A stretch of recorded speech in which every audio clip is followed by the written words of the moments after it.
په موجوده ټایم کې ستاسو د پارټۍ پوزیشن څه دی په پښتونخوا طرحه دا سوال دی پښتونخوا کې د هغې نه کوم داسې اختلافات پکې شته دی؟ بسم الله الرحمن الرحیم. ډېره مننه.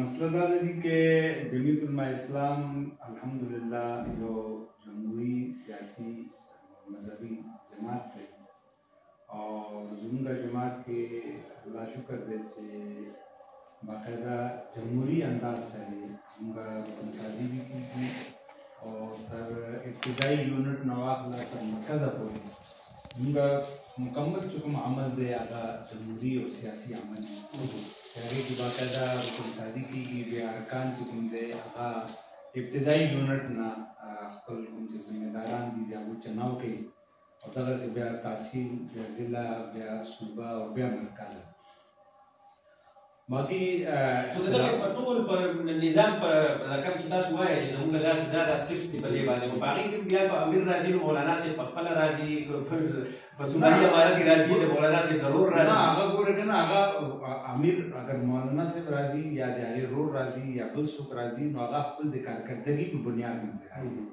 هغه په دې بنیاد باندې نه راځي چې د ناګمن بغیر کارکردګي د وجې نه.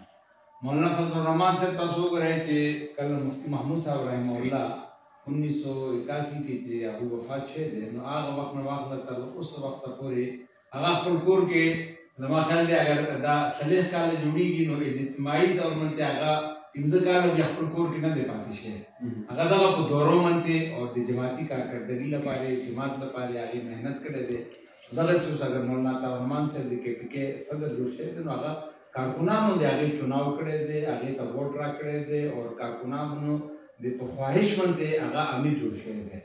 نو یعنې دې کې څه غیر جمهوري دغه نه ده. ټیک دی اگر کارکنان یو کس له خوښوي او کارکنان اگر دا وي یو وخت هغه بي و چې ما ته یادېږي دا د 80s کې چې هلته د KPK کې الیکشن و او مولانا فضل الرحمان صاحب په خپله د حاجي غلام علي صاحب نوم پیش کړو الیکشن ته لیکن هغه وخت کیفیت داسې و چې حاجي غلام علي صاحب الیکشن وبایلو.